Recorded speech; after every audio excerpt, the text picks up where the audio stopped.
bacakan Kak Aquina ya. I will always loving you, Lord Jesus.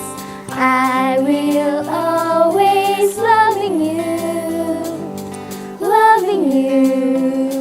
Lord Jesus, 'cause you are so good. Your love never ends.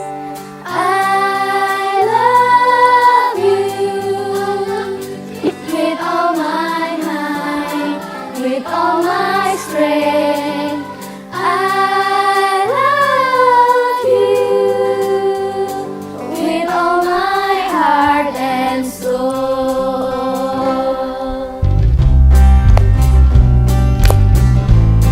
Tepuk tangan ya.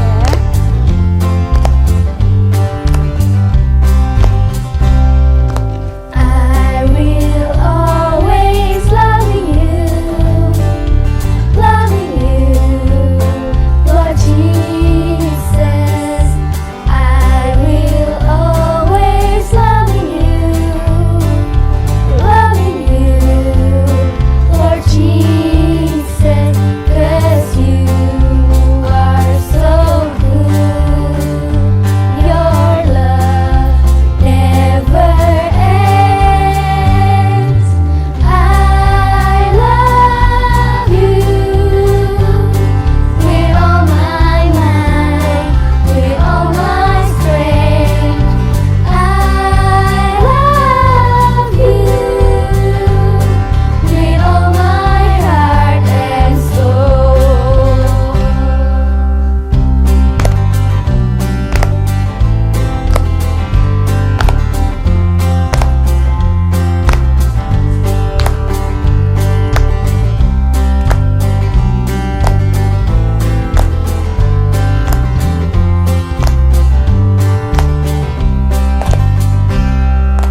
I love you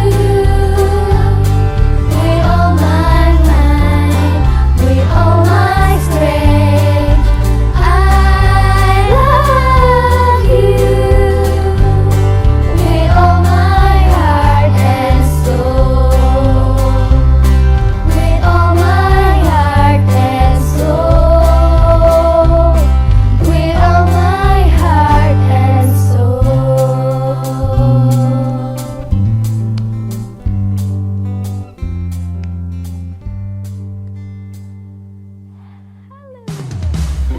Shalom adik-adik. Siapa yang melakukan yang baik buat Tuhan?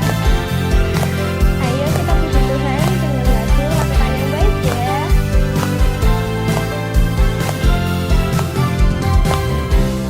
Mata Tuhan ada di segala tempat, mengawasi orang jahat dan orang yang baik.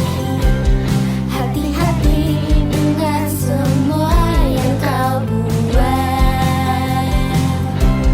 Tuhan Yesus melihatmu.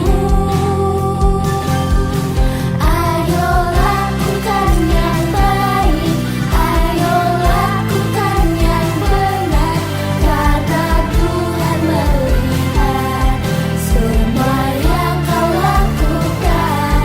Jangan lakukan yang jahat, jangan lakukan yang jelek, karena Tuhan melihat yang kau buat.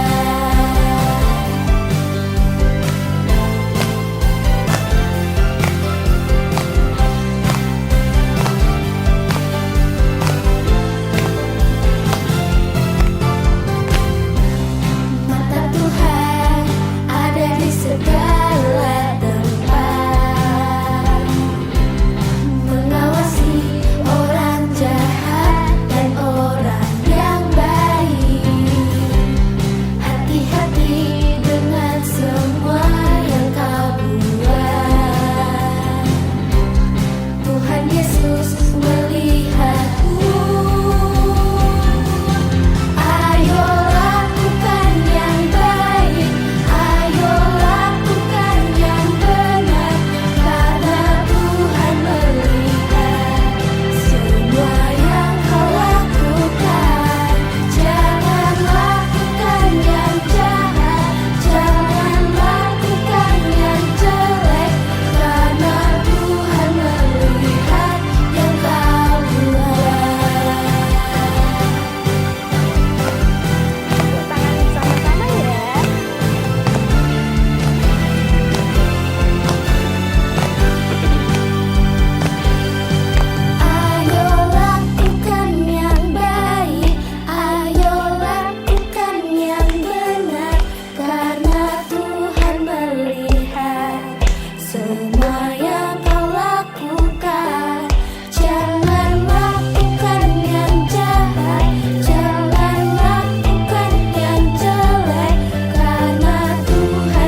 lipat tangan kita mau tutup mata kita mau fokus ke Tuhan.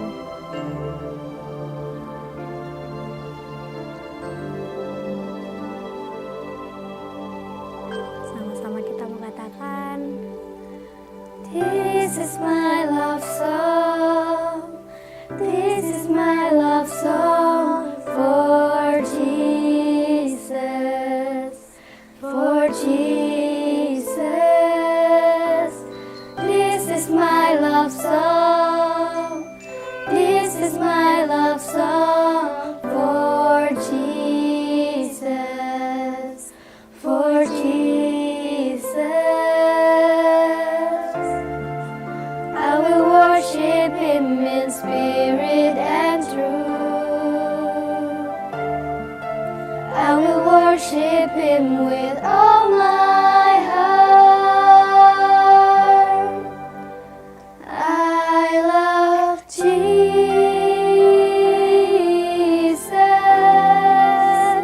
I love Jesus.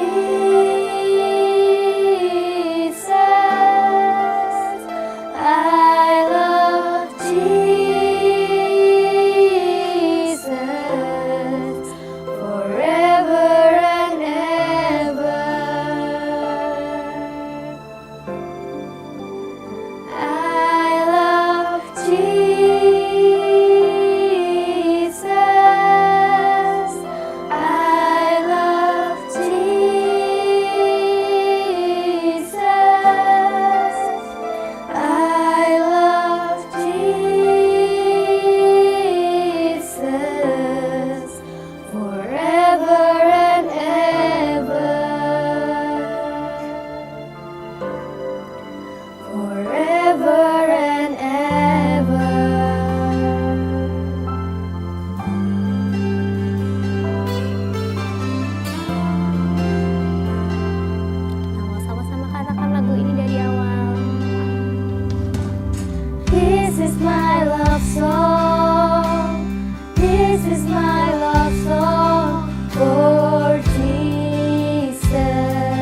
Yesus, terima kasih Tuhan buat hari ini. Biarlah semua penyembahan kami bisa menjadi dupa yang harum bagi Engkau Tuhan. Sebentar lagi kami mendengarkan firman-Mu Tuhan, berikan kami hati dan telinga seorang murid, sehingga semua firman yang disampaikan bisa masuk ke dalam pikiran kami, bisa kami terapkan juga Tuhan. Dalam nama Tuhan Yesus, kami sudah berdoa. Shalom adik-adik Joel Kids. Hari ini bersama Kak Nathan, dan hari ini kita akan membahas tentang hari ini, ibadah hari ini tentang Joel Kids. Loh, mati lampu. Loh. Untung kakak membawa satu lilin. Nih, bisa dilihat ya. Wow, kakak bisa melihat sekarang. Tapi, kok bisa ya mati lampu kayak gini ya? Bakal kira-kira masih lama nggak ya? Takutnya minyak kakak habis. Nah, loh, Profesor Joel ngapain di sini? Oh, Profesor Joel ini lagi mau ada misi yang sangat penting. Misi apa tuh, Prof? Jadi, di minggu ini, Profesor mau sharing kepada teman-teman Joel Kids tentang firman hari ini. Apa tuh firmannya? Jadi, Profesor Joel mau menceritakan kepada teman-teman Joel Kids kisah tentang 5 gadis yang bodoh dan 5 gadis yang bijaksana. Adik-adik tahu nggak kisah 5 gadis bodoh dan 5 gadis bijaksana? Apa? Oh, nanti bakal dijelasin sama Profesor ya. Silahkan Profesor Joel. Terima kasih, Kak. Jadi, gini Kak ceritanya. Gimana tuh, Kak? Jadi, di cerita ini ada 10 gadis, Kak. Nah, 10 gadis itu mau ke kayak pesta wedding gitu, Kak. Oh, cie. Nah, terus 10 gadis ini tuh harus membawa pelita untuk menerangi jalan mereka. Kan soalnya emang dulu kan nggak ada senter ya, Kak. Oh iya, nggak ada center ya. Kayak 2000 tahun yang lalu. Nah, jadi pas mereka udah sampai nih, mereka tuh sadar, loh, kok mempelai laki-lakinya belum datang? Terus tunggu terus. Akhirnya mereka malah ketiduran. Ya, oke. Nah, pas mereka lagi tidur nyenyak nih, sweet dreams. Nah, mereka tiba-tiba mempelai laki-lakinya ini tiba-tiba datang. Oh, itu gimana, Kak? Nah, terus mereka bangun. Nah, terus mereka sadar, loh, kok pelitaku ini kok semakin menipis ya? Mau habis gitu loh, Kak. Oh, udah habis ya? Ya. Oh, Nah, oke. Terus 5 gadis ini, salah 5 dari 10 gadis itu membawa minyak cadangan. Tapi yang 5 yang lain itu nggak bawa, Kak. Oh, jadi yang 5 bijaksana tuh bawa cadangan. Ya. Dan yang 5 yang bodoh nggak bawa cadangan ya, Kak? Nggak, Kak. Oh, alah, oke. Terus yang 5 yang bijaksana itu akhirnya bisa dong mengisi pelitanya sehingga bisa apinya masih besar lah. Oke. Tapi yang bodoh malah apinya sudah habis. Itu gimana, Kak? 5 bijaksananya sama yang 5 bodohnya gimana, Kak? Nah, jadi bodohnya tuh kayak bingung toh. Kok ini pelitaku apinya habis. Jadi yang bodoh itu ngomong ke yang bijaksana. Sis, tolong dong. Boleh nggak kamu kasih sedikit minyakmu? Nah, terus yang bijaksana itu ngomong, loh, tapi kan kok misalnya aku ngasih minyaknya kepada kamu, minyaknya nanti nggak cukup untuk perjalanannya. Nah, jadi yang bodoh disuruh sama bijaksana untuk beli toko. Nah, terus tiba-tiba pintunya terbuka, pintu pestanya terbuka. Nah, terus yang bijaksana pun masuk. Nah, terus pintunya tuh menutup dan sehingga yang bodoh itu tidak bisa masuk, Kak. Oke. Mereka terlambat, Kak. Oh, oke, adik-adik. Seperti yang tadi diceritain sama Profesor Joel, ada berapa gadis adik-adik? Ada 10 gadis. Yang 5 bijaksana dan yang 5 lainnya yang bodoh. Karena mereka tidak membawa api, yang bodoh tidak mempersiapkan minyak. Jadinya apa, adik-adik? Mereka tertinggal loh, adik-adik, sama pestanya. Jadi adik-adik, arti yang mempelai itu adalah apa? Tuhan Yesus adik-adik. Tuhan Yesus sudah bilang kan adik-adik, kalau Tuhan Yesus bakal datang di waktu yang kita tidak tahu. Bisa saja nanti 5 menit kemudian, beberapa hari kemudian, mungkin tahun, kita nggak bakal ada yang tahu. Nah, jadi Tuhan Yesus atau mempelai laki-laki itu bisa datang kapan saja. Nah, kalau gitu kita butuh menyiapkan api dan minyak tuh adik-adik supaya kita bisa ikut pesta itu. Artinya apa ya adik-adik? Apakah artinya kayak api beneran, kayak obor dan lainnya? Enggak loh adik-adik. Arti dari api dan minyak itu adalah hubungan kita dengan Tuhan. Mungkin kita dengan membaca Alkitab, mungkin kita dengan berdoa, komunikasi dengan Tuhan, kita ikut devotion atau saat teduh, kita menghabiskan waktu dengan Tuhan adik-adik. Atau juga mungkin kita dengan apa? Ibadah Joalkis, ibadah sekolah minggu adik-adik. Itu penting banget loh adik-adik supaya kita bisa mengikuti apa? Pesta tersebut adik-adik. Come on. Nah, nanti ada eksperimen bakal dilakuin sama Profesor Alkitab. Apakah betul Profesor? Benar sekali Kak. Gimana tuh Profesor? Oke, jadi sekarang Profesor sudah menyiapkan bahan-bahan di sini. Jadi sekarang kira-kira teman-teman, kok misalnya Profesor mengambil gelas ini dan naruh di atas lilin ini, kira-kira teman-teman, apa yang akan terjadi? Apa tuh Prof? Kita lihat bersama-sama ya. Oke, kita coba. 3, 2, 1.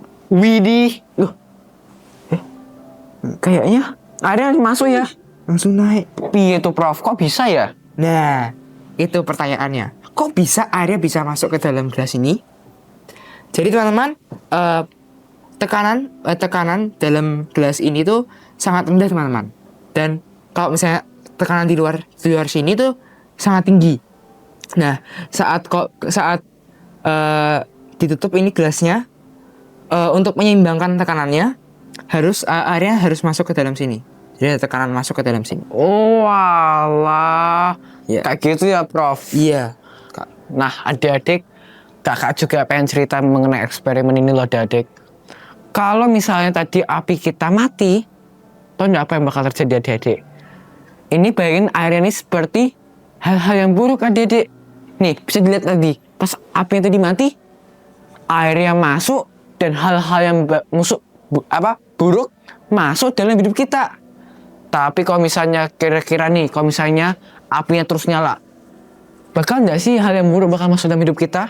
Contoh ya, kakak coba lepas dan ini nggak ditutup ya. Ini, coba ya kakak nyalain ya. Praise the Lord. Nah, adik-adik, kalau misalnya api terus nyala, adik-adik, apakah airnya bakal kena masuk ke lilinnya?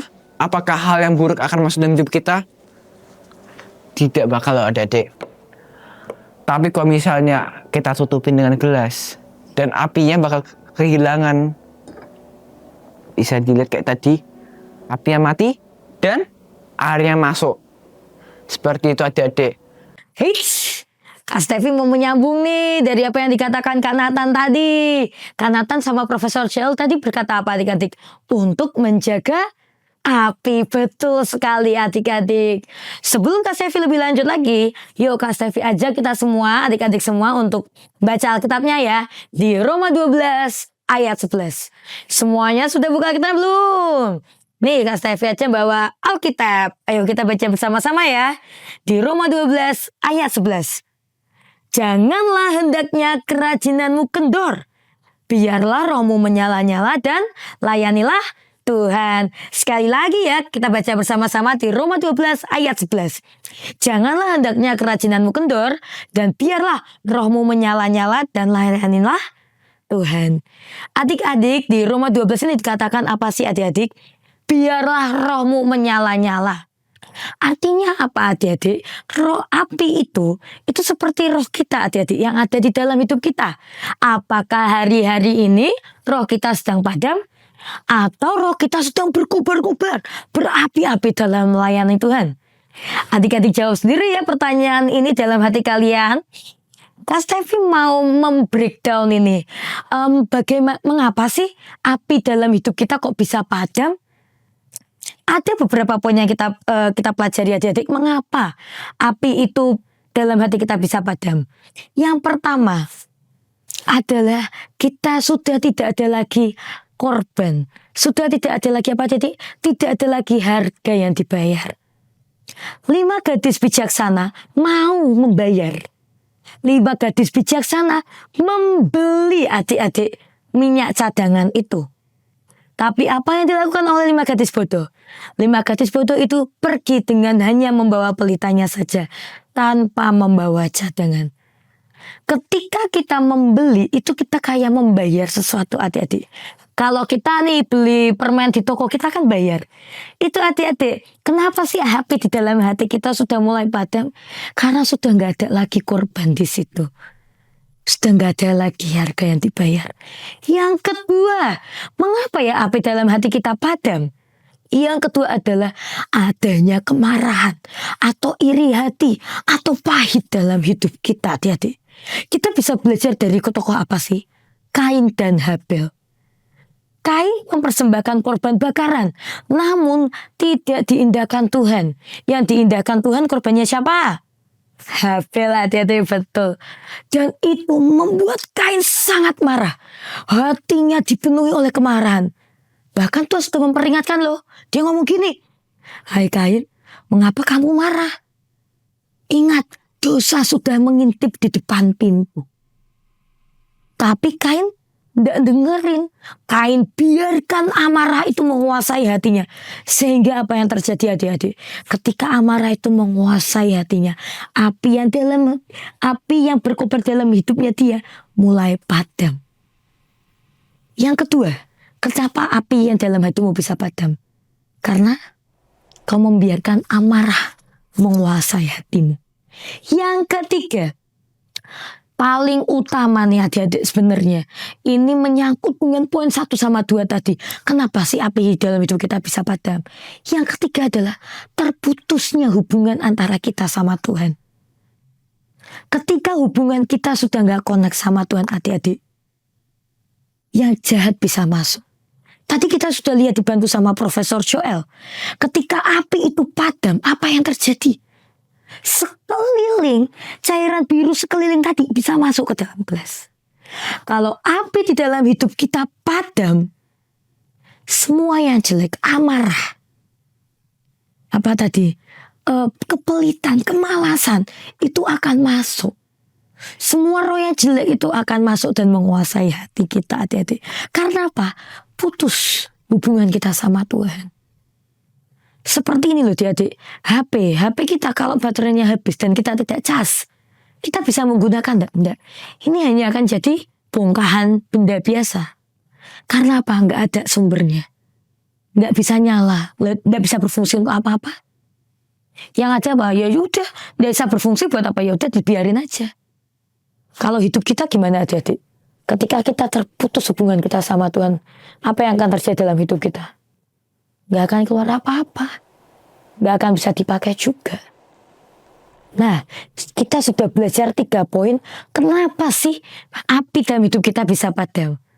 Kali habis ini Kak Stevi mau ngajarin.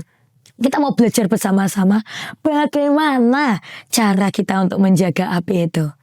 Oke? Semuanya posisi siap lagi? Kita mau belajar bersama-sama. Kak Stevi mau membahas bagaimana sih cara kita untuk menjaga api. Gimana sih kita supaya bisa menjaga api itu supaya tidak padam. Adik-adik, ketika kita menjaga api artinya apa tuh? Kita tuh selalu siap sedia. Kita selalu waspada, kita jagain, kita liatin. Nah, kita bagaimana caranya supaya kita terus siap sedia untuk jagain api dalam hidup kita untuk tetap terus menyala. Poin pertama dan yang paling utama adalah jaga dan bangun hubungan kita sama Tuhan. Perdalam hubungan kita sama Tuhan adik-adik. Dengan cara apa sih? Dengan cara baca Alkitab. Kita bisa kenal seseorang kalau kita tanya-tanya, kita ngobrol sama orang itu. Kita bisa kenal. Kalau bagaimana cara kita bisa kenal Tuhan kita adik-adik? Dengan baca firman-Nya. Alkitab itu tertulis semua perkataan-perkataan firman Tuhan. Ketika kita bangun, cara gimana ya baca Alkitab itu. Di situ kita bisa kenal Tuhan kita lebih mengenal Dia secara pribadi dan mengalami pertemuan pribadi bersama Tuhan. Itu yang membuat api dalam hidup kita akan terus menyala. Jalani hubungan pribadi dengan Tuhan dan bangun hubungannya baik sama Tuhan. Yang kedua, bayar harga. Berani taruh korban, adik-adik. Kalau kita pergi ke Alfamart aja untuk belanja Citato, kita harus bayar. Kalau dengan hubungan kita dengan menjaga api, sama. Kita bayarnya dengan apa tadi? Ketika kita punya relasi, kita pasti mau bayar harganya. Dengan apa? Baca Alkitab. Yang ketiga adalah rajin beberes hati, adik-adik. Kita tuh segampang banget, kita sebagai manusia tuh gampang banget dikontaminasi. Hati kita tuh gampang banget dikontaminasi. Tapi kembali lagi ketika kita punya hubungan sama Tuhan, hati kita pasti akan sering dibersihkan oleh Tuhan Yesus. Pertanyaannya, mau nggak kita hati kita setiap harinya dibersihkan sama Tuhan Yesus? Mau dong. Caranya gimana? Baca firman Tuhan, baca kata-kata dari Tuhan. Bangun hubungan kita sama Tuhan. Ingat adik-adik, di masa-masa terakhir ini, Tuhan itu sudah nunggu di depan pintu. Tuhan itu sudah nunggu di garis finish. Kita tuh semua sedang lari. Tapi apakah kita dapat setia? Menjaga api itu menjaga juga kesetiaan. Kita jaga benar-benar, kita setia, kita waspada. Ketika kita tahu api itu saatnya mau padam, kita tambahkan lagi, kita pererat lagi hubungan kita sama Tuhan. Jangan pernah berhenti adik-adik. Dan jangan biarkan api kita itu padam. Karena apa? Tuhan sudah nunggu di depannya. Jangan biarkan apimu padam. Oke, let's go. Kita kembali lagi ke Kak Nathan. Oke adik-adik, jadi apa sih yang kita bisa pelajari dari firman hari ini? Jadi kita perlu untuk apa adik-adik? Untuk menyalakan api kita. Kalau misalnya kita tidak menyalakan, maka hal yang buruk bisa masuk dalam hidup kita. Dan kalau misalnya kita menyalakannya, kita bisa masuk ke pesta yang Tuhan telah siapkan untuk kita adik-adik. Untuk profesor yang barusan tadi kakak bilangin, apa sih yang kita perlukan supaya api kita tetap menyala? Nah, Kak, untuk menyalakan api kita harus menyalakan. Mungkin banyak sih, Kak. Cuma Harus membaca firman, harus membangun hubungan dengan Tuhan, harus berdoa setiap hari, harus masuk ke gereja, mungkin juga harus memuji Tuhan setiap hari. Itu nggak wajib sih, Kak, tapi nggak apa. Juga kita paling penting ya, Kak, paling penting kita harus melakukan semuanya dengan setia. Oh, jadi kita harus melakukan apa tadi, Kak? Berdoa. Yes. Di situ baca firman, Yes. Dan membangun hubungan dengan Tuhan. Kita juga harus memuji nama Tuhan. Kita harus apa lagi ya, Kak? Kalau saat teduh Bisa. Juga masuk ke gereja juga. Betul, itu penting sekali. Juga paling penting, Kak. Pokoknya kita harus melakukan semuanya dengan setia. Oke, jadi adik-adik, untuk kita menutupi firman hari ini adik-adik, mari kita berdoa. Tuhan, kiranya apimu terus menyala dalam hidup kita. Ingatkan kami untuk memuji dan menyembah namamu, untuk berdoa, untuk membaca Alkitab, untuk ikut gereja, dan melakukan semua itu dengan setia Tuhan. Terima kasih Tuhan untuk hari ini Tuhan. Terima kasih untuk hikmat-Mu yang telah Kau berikan. Tuhan, kiranya firman ini bertumbuh dalam hidup kami Tuhan, dan berbuah bagi orang lain Tuhan. Terima kasih Tuhan Yesus. Haleluya. Amin. Profesor. Kenapa, Kak? Nah, kan kita sudah sampai penutup acara nih. Bener banget, Kak. Nah, nanti kami yang nutup ya. Oke, Kak. Oke. Teman-teman, mari kita berdoa bersama-sama. Tuhan Yesus, kami sudah memuji nama-Mu Tuhan, kita sudah menyembah nama-Mu. Kita juga sudah mendengarkan firman-Mu Tuhan. Dan kita sudah di ujung acara Tuhan. Kiranya Tuhan bisa memberkati orang tua kami Tuhan, keluarga kami Tuhan. Juga bisa memberkati ekonomi kita Tuhan. Juga memberkati kesehatan kami Tuhan. Terima kasih Tuhan sudah memberkati kita Tuhan. Dan nama Tuhan Yesus kami berdoa. Haleluya. Amin. Bye-bye. God bless you.